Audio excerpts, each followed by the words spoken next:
I hope you had a great Christmas and wonderful New Year. And as we start a new year in the market, I think it's going to be important to explore what's in store for 24. So stick with me. My name is Brian Cannon, and welcome to Markets in 5.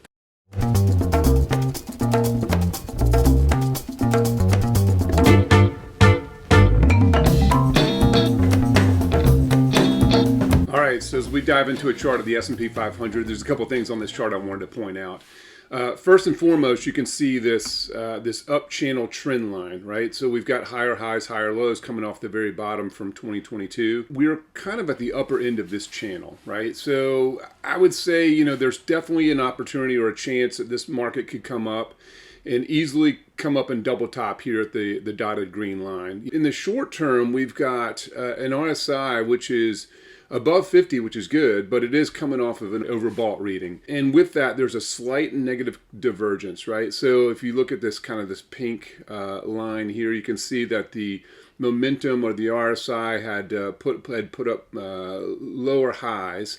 However, the price in the market had put up higher highs. Now, the market is settled right here on its 20-day moving average. So again, if it can hold this and bounce around and continue to head back up and reach that all-time high, that would be good. So we're watching that very closely. But if we do see a breakdown of the 20, then there's several lines in this channel trend that you can see that it could land on.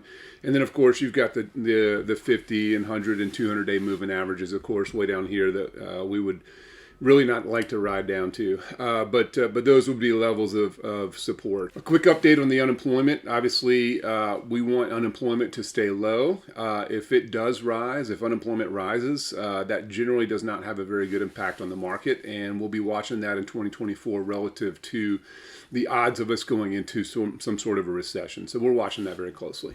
Another quick chart is the dollar. The dollar is rising, and a rising dollar generally is not good for us for the S&P 500. So if this dollar rises and does break out and continue to go up, then you could expect that the S&P would continue to drop a little bit. So that's another indicator that we're watching very, very closely. All right, another indicator that we want to watch very closely is the VIX, the volatility index, and it's a measure of fear in the market. So as the fear rises, generally it's because the stock market is following. And we're starting to see a rise in the VIX.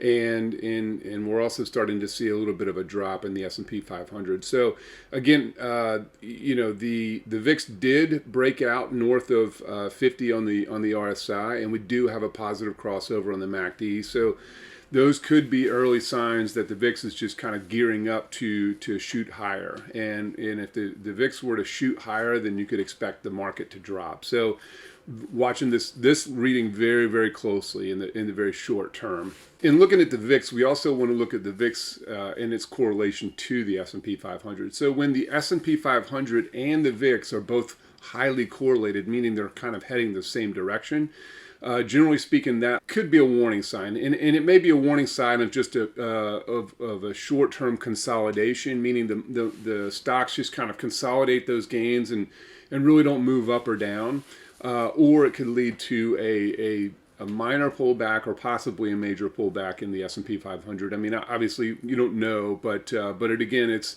when you put this piece of the puzzle together with some of the other pieces, then it just kind of shows you that you need to just be a little bit cautious, a little bit careful, keep your eye on all these indicators and make moves where necessary in order to protect. But right now, here in the pink, you can see that the S&P 500 and the VIX are pretty highly correlated. The VIX is low.